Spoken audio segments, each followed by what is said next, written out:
దేవుని పరిశుద్ధ నామానికి స్తోత్రం కలుగును గాక. ఈ దినముకైన దేవుని వాక్యంను చూద్దాం.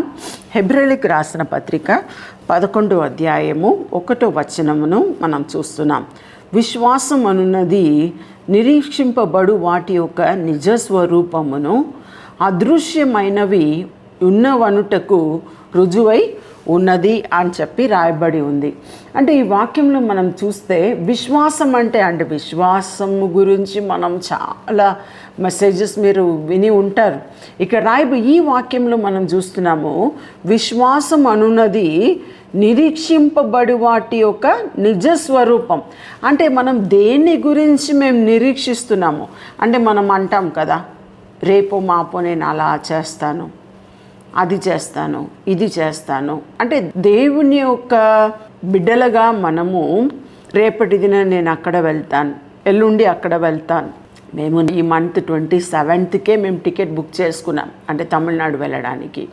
అంటే అప్పటి వరకు మీరు ఇది వినే వరకు మేము వెళ్ళి ఉంటాము. కానీ ఇక్కడ ఏం చెప్తున్నానంటే, విశ్వాసం అంటే ఏంటి అంటే మనం దేని గురించి మనం నిరీక్షించుచున్నాము. అంటే ఇది నాకు జరుగుతుంది, అది నాకు జరుగుతుంది, నాకు అది దొరుకుతుంది, ఇది దొరుకుతుంది, లేకపోతే నా కుటుంబంలో పెళ్ళి జరుగుతుంది. ఇంకా ఏది మీ మనస్సులో మీరు కోరుతున్నారో, దేని గురించి మీరు విశ్వసిస్తున్నారో, అందుకే ఇక్కడ రాయబడి ఉంది, విశ్వాసం అనున్నది నిరీక్షింపబడి వాటి యొక్క నిజస్వరూపం. అంటే మనకు అది దొరకక ముందే దొరికినట్లు మనం మన ఊహలో ఏం చేస్తాం, ఇది అది దొరికింది, అది ఇప్పుడు నేను అమెజాన్లో కొంటానంటే ఎక్కువ షాపింగ్కే వెళ్ళను. నేను ఎక్కువ అని కాదు, అసలే వెళ్ళను. అంటే మోస్ట్లీ అన్నీ ఆన్లైన్లో కొనేస్తాను. అయినా కూడా ఏం చెప్తున్నాను తెలుసా, కొందరు ఏం ప్లాన్ చేస్తారంటే, అది చూసాం, అది బాగుంటుంది, అది కొనాలి, ఇది కొనాలి, అది చేయాలి, ఇది జరిగిపోతుంది రేపు, ఇంకా ఇన్ని రోజుల్లో పెళ్ళి జరిగిపోతుంది, ఇన్ని రోజుల్లో అది జరిగిపోతుంది అని చెప్పి ఒక్కొక్కటి గురించి ఏం చేస్తున్నాం తెలుసా, నిరీక్షిస్తున్నాం. అందుకే ఇక్కడ రాయబడి ఉంది, విశ్వాసం అన్నది నిరీక్షింపబడు వాటి యొక్క నిజస్వరూపం. అంటే దాని గురించి మనం నిరీక్షించినప్పుడు అది ఏదో నిజంగా అది ఉన్నట్టు మనం నమ్ముచున్నాం, జరిగినట్టు నమ్ముచున్నాం, జరగబోయేటట్టు మనం నమ్ముచున్నాం. అదే నిజస్వరూపం. అది మనకు నిజముగానే జరిగినప్పుడు అది జరిగింది అని మనం చెప్తాం. అందుకే ఇక్కడ రాయబడి ఉంది, ఈ విశ్వాసం దేని గురించి, దేవుని పట్ల విశ్వాసం. ఇక్కడ ఉన్నది దేవుని గురించి. విశ్వాసం అన్నది నిరీక్షింపబడు వాటి యొక్క నిజస్వరూపం అని రాయబడి ఉంది. అంటే విశ్వాసముగా మనం దేవుని పట్ల దేని గురించి అయినా మనం అడిగినప్పుడు మనం పొంది ఉన్నామని నమ్మాలంట. బైబిల్లో అదే చెప్తుంది, మనం పొంది ఉన్నామని, పొందుతామని కాదు, పొంది ఉన్నామని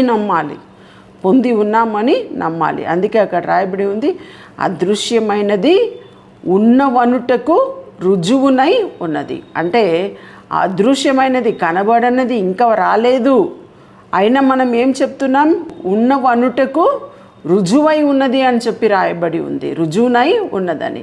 అంటే ఆ రీతిగా విశ్వాసముతో మనము ఇది నేను దేవుణ్ణి అడిగాను, ఇది తప్పకుండా దేవుడు నాకు ఇస్తాడు, అది తప్పకుండా జరుగుతుంది అని విశ్వాసముగా మీరు దేవుణ్ణి యందు నిరీక్షణ కలిగి మీరు అది అడిగి, అది మీరు ఊహలో మీ యొక్క మనసులో అది రూపించుకున్నప్పుడు, అది తప్పకుండా అది విశ్వాసం ద్వారా వచ్చినప్పుడు అది మీకు చెందును, అది మీ జీవితంలో జరుగును. మీరు కూడా ఆ రీతిగా మీరు ప్రార్థన చేసినప్పుడు కానీ, మీరు నిరీక్షించినప్పుడు కానీ, ఈ వాక్య ప్రకారం మనం చూసినప్పుడు విశ్వాసం అన్నది నిరీక్షింపబడు వాటి యొక్క నిజస్వరూపం అన్నట్టు అది నిజమైన ఒక రూపముగా మీరు దృష్టించి, ప్రభువా ఇది నాకు జరుగుతుంది అని చెప్పి మీరు అడగండి. జరుగుతుందని నన్ను నమ్ముచున్నానని అడగండి. అది మించి అది జరగలేదంటే అది దేవుని చిత్తము కాదు, అది దేవుని చిత్తము కాదు అని మనం నమ్మాలి. ఆ రీతిగా మనము కూడా మన జీవితమును మన దేవుని చేతికి అప్పగించి, ప్రభువా విశ్వాసం మూలముగా ప్రభువా నేను నిరీక్షించి నేను కనిపెడుతున్నాను ప్రభువా, మీరు చేస్తారని మేము నమ్ముచున్నామని చెప్పి అడగండి. దేవుడు మీ జీవితంలో కూడా గొప్ప కార్యంను చేస్తాడు. ప్రార్థన చేసుకున్నాం. ప్రభువా నీకు స్తోత్రం. ప్రభువా విశ్వాసం అనున్నది నిరీక్షింపబడి వాటి యొక్క నిజ స్వరూపం అని చెప్పి మేము చూసినాం ప్రభువా.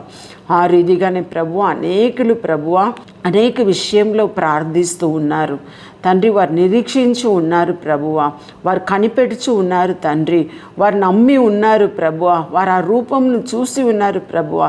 ఎవరెవరు ఆ రీతిగా ప్రభువా నీ యందు కనిపెడుతూ ఉన్నారు ప్రభువా, అది ఏ విషయం గురించి అయినా సరే ప్రభువా, అది మీరు నెరవేర్చగలరు అని చెప్పి మేము నమ్ముచున్నాం తండ్రి.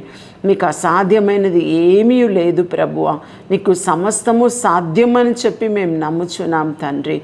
ఆ రీతిగా ప్రభువా మమ్మును తండ్రి ఇక్కడ చేరి వచ్చిన మీ వాక్యంను వింటున్న నీ బిడ్డలను కూడా ప్రభువా మీరు దీవించి వారి నిరీక్షణ ప్రకారం తండ్రి వారి జీవితంలో మీరు చేయమని చెప్పి నేను ప్రార్థిస్తున్నాను తండ్రి. తండ్రి అదృశ్యమై ఉన్నది కూడా ప్రభువా అది ఉన్నవనుటకు రుజువునై ఉన్నది అని చెప్పిన మాట ప్రకారం అది జరగాలని ప్రభువా నేను ప్రార్థిస్తున్నాను తండ్రి. నీ బిడ్డలను నీ చేతికి అప్పగిస్తున్నాను ప్రభువా, మీరే తోడుగా ఉండి వారిని దీవించమని ఆశీర్వదించమని ప్రార్థిస్తున్నాను. యేసు నామములో అడుగుచున్నాం తండ్రి, ఆమేన్. హాయ్, ఈ వీడియో ద్వారా మీరు దీవించబడినట్లయితే మరి తప్పకుండా లైక్ చేయండి. తెలిసిన వారికి ఈ వీడియోని షేర్ చేయడానికి మర్చిపోకండి. ఇంకా మరి వీడియోల కొరకు సబ్స్క్రైబ్ చేయడానికి మర్చిపోకండి. ప్రభు మిమ్మల్ని దీవించును గాక. See you soon. God bless you.